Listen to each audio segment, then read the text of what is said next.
Hi, this is Amazing Toyin. In the last video, I talked about uh, how to get the lead, where to get the lead, because of questions that my student was asking me. So I'm assuming you are a student, you're brand new, or even you are an experienced investor or real estate entrepreneur, or you want to be a real estate entrepreneur, or you want to just buy a property to live in or make money on long term. So you got to, so you have a lead. So the question is now what? So, and I'm sure my student has another question for me now that she got the lead. And so we're going to listen to her question. Thank you. So, if you have the lead, what do you do with it? Do you need? I mean, do you talk to the seller first? What is your first step if you believe that you have a lead? What do you do? So I'm assuming you got a real lead, or what you probably consider a real lead. How do I know if it's a real lead? Exactly, that's a good quick description. So you have lead and you have qualified lead. So, if someone, let's say I had from our last video, I put out some mailers or I found a lead, someone actually responded to an ad, and I'm assuming if they responded, then there's some interest in the offer that I put out there. So let's say someone actually called and responded, what then do I do?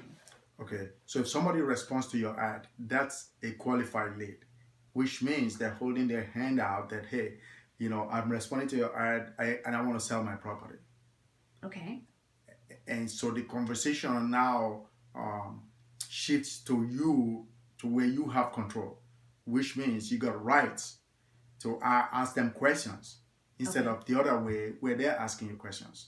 Okay. Okay, so that's a very, very qualified lead. Okay. So I have them. Is there a formula so that I know what to say to them? Let's say they call me, they are interested, they want to sell. I don't know what to offer them. I know you have a formula that you use to qualify or to see what you're able to buy the property for. What's that formula? Um, and I appreciate the question, So the thing is that everybody wants to get to the formula. But when somebody calls you and Uh-huh. you already know they're qualified, the first thing really you want to do is you want to build some kind of rapport. It might take a few seconds, a few minutes, right? By asking them a few questions. Thank you for calling, and they will probably say, "I'm calling, about your ad." Oh, okay, which one? So my name is Amazing Toyin. You give them your name, and who am I speaking with? Oh, okay. Where you calling from? So you get few questions in that really doesn't relate to the house, just to make them feel comfortable, right? And get them to like you, okay? Because you're going to be asking a lot more questions later. But if they already made up their mind in the first few minutes, oh, I like this guy, I can do business with him or her or girl, you know, then you could go to the numbers, okay? Okay. And so the numbers will come from the questions you're going to ask them. What are an example of some of the questions that you would ask before you ask? Well, what are some of the questions that you may ask them when they call you? With regards to the house, Yes. okay. So you build your rapport, and the next question is, okay, which ad are you calling on? Oh, I'm calling about your sign on the street. Oh, okay. So you have a house for sale? Yes, I do. And where is the house? Okay. So they give you the address. Okay. You get the address right away. You know, and this most of the time, you're I don't really know where you will be when you answer this question, right? Um, but the next thing you want to do is write the address down right away, Mm-hmm. okay? And then you ask them straight up, how much are you looking to get for the house, Okay. right? Now, if you look at it, the question is a little bit phrased differently. It Mm-hmm. is how much is the house, right? Mm-hmm. It says how much are you looking to get for the house, Okay. okay? Okay. Then they'll tell you their price, Okay. okay? Now, um, even though the moment they give you the address, Uh-huh. right? If it's a house that you already know about, say for example, you send them a mailer and you know the house, Uh-huh. you already looked it up before you even send them the mailer, right? Okay. But given the fact that even when you know it, you still ask them, so, okay, how many bedrooms is it? Okay. How many bed? Okay. And what kind of area is it in? Is it nice? Does it need any work?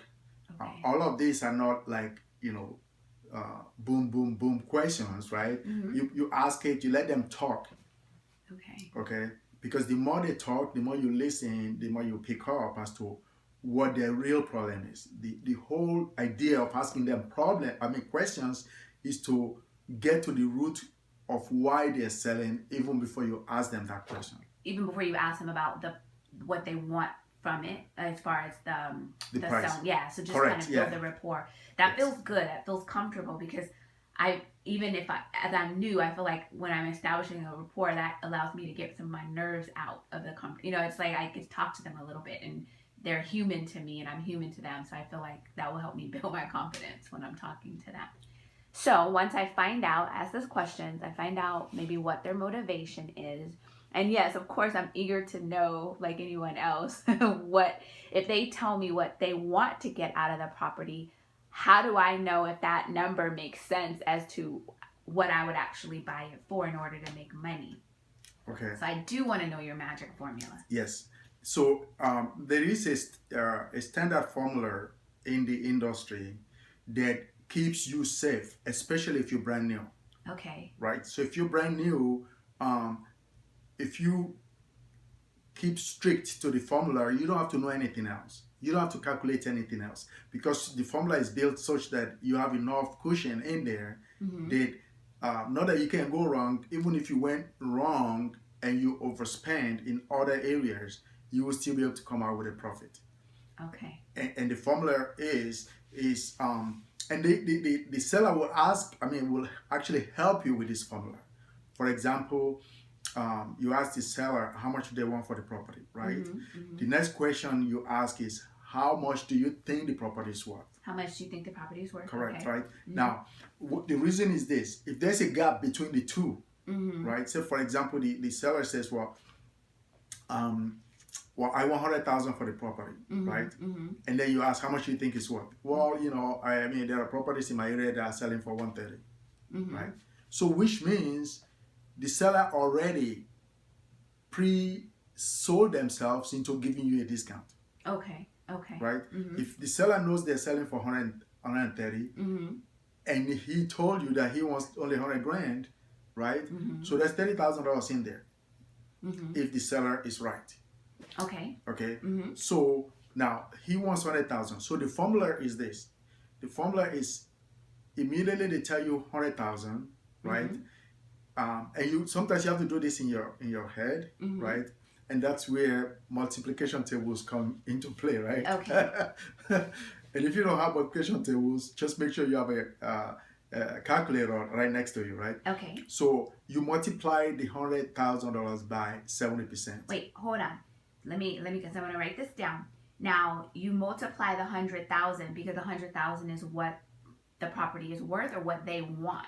That's what they want. So you multiply what they want? Correct, yes. Because the 130 he told you, right? Unless you already verified it, okay, it could be an inflated figure. So just to clarify, because this is a good question, when you're doing the formula, and I ask you questions all the time, you don't look at the after repair value or the market value of the property? Yes, you do. You do? Okay. Yes. Yeah, you do. The formula is really after repair value. Okay. After repair value that you verified that are based on comps. Okay. Right? So the amount the property could sell for. Could sell for. Okay. Or retail. Okay. Right? Listed by an agent. Okay. Most likely, or for sale by owner. At the average time they usually take in the market anywhere from 0 days to 90 days, right? Okay. Okay. But if the seller tells you that they want $100,000, right? You will still use that formula, right? Of 70% of their asking price. 70. Okay. Right. Okay. Now, the reason is very simple. If you're using their price, right? And you get 70% of their asking price, and they agree to that, right? Which means you could buy the property for $70,000. Right. Okay. If you now later find out that yeah, it really is worth 130, right? Well, you just added another $30,000 to your profit. Okay, so that's a built-in cushion. Correct. Exactly. Okay. Okay. Now, so I'm writing this down. You use either their number of what they Correct. want or your verified after repair value. Okay, yes. So after repair value, so you have that as your base number. Correct. Let's just use 100,000 since Yes. that's an easy number, and then you multiply that by what? By 70%, which is 0.7. Okay, right? so you multiply that number, and then you do what? You minus. So if you look at that, 1 times 7 is 70,000, which means the most you should pay for that property if everything is in good shape. You don't have to change anything. You don't have to spend money on repairs. The most you should pay for it is $70,000. Well, what if there's repairs? Exactly. So you now ask them, does the property need any work? Well, usually they won't tell you, but you could ask them in a way to where they have to give you that information. Okay. For example, you could say, well, if you say, does it need any work? They probably, no, not really, Okay, so how old have you owned the property? How long have you owned it? Oh, about 20 years. Oh, okay. And so, when was the last time you changed the roof? Oh, we haven't changed the roof since we got here. Does the roof leak? So those kind of questions, right? To determine if you can squeeze more discount out of them, even if he doesn't need it, right? Okay. When was the last time you changed the carpet? Oh, well, we bought a carpet 10 years ago. Okay. So do you think you probably need a new carpet? Not really, but yeah, you could use a new carpet, right? So if it says he could use a new carpet, so obviously you're calculating in your mind that, look, which means if I have to get a new carpet, let's say we need a new roof, right? Since the roof is 20 years old, what else do you think might be needed? New floors or new kitchen, right? Yeah, the kitchen is pretty old, so that's probably another one. So you discuss it without actually making them feel guilty, right? Discussing the repairs. Correct, yeah. You just kind of, put it in their consciousness that, look, you know what? Even though you think he doesn't need it, but the chances are he might, right? And so you get them to agree with you. So the moment they agree with you, then you say, okay, so if I were to do, a little bit of this or some of this repairs, how much do you think it will cost? So they will tell you, maybe 10,000. Okay. So now you know that you're at 70,000 if there was nothing wrong with the house, and now you just got them to agree that it's cost another 10,000 to fix. Right. Okay, so that's 70,000. You deduct the 10,000. Now you are 60,000. Okay. Okay, that's where you start your negotiation. Okay, so let me repeat so I kind of get the formula. You're looking at the market value and/or the value that they say they want times 70%, because you're wanting at the very least you're wanting to get a discount right off the bat of 30. Correct. That's 70%. So the value times 70% minus any repair costs, that number leaves you with the number that you are willing to pay to acquire that house. Is that Correct. True? Okay.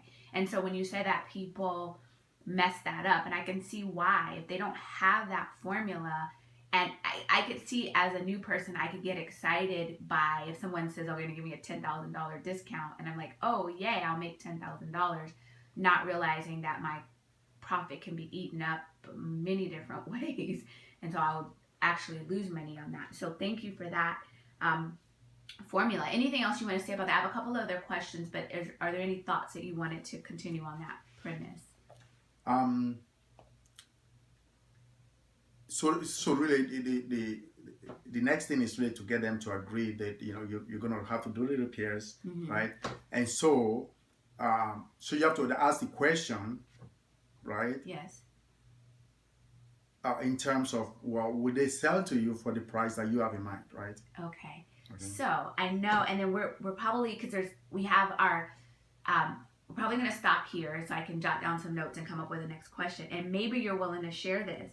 there's a phrase that you use, or how you get them to give you, well, what is the phrase that you use? There's a magic phrase I've heard you use to get them to tell you Yeah. what they will sell the property to you for. Can you share that phrase? Yes, and there are several ways of asking that question.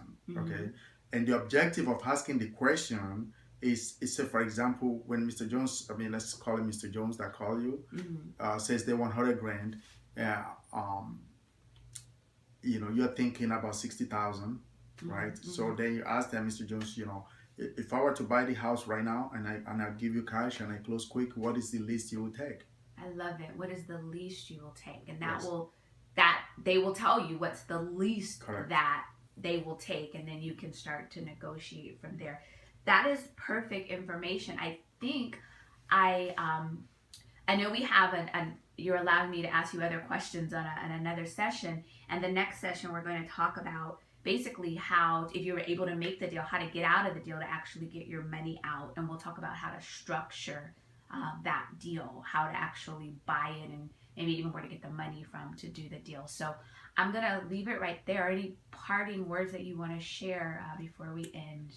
Well, probably maybe one of the things we might discuss, you know, is you know, if you ask them that question, what if they don't answer it, and then they throw it back at you? Oh, and they say, well, what So do you want to that's pay? really, yeah, you know, so that's where further negotiations really come in, you know, in terms of knowledge and having somebody that can actually, you know, hold your hand, because you're going to encounter, you know, All such kinds of resistance stuff. all Yeah. the time. But obviously it's possible. You've purchased more than 450 properties, and so we know that it's possible. They just have to learn the tips, tools, techniques, and actually practice and do it, right? Correct. Awesome. So thank you so much, Amazing Toyin, for your time, and I'll see you on the next training video.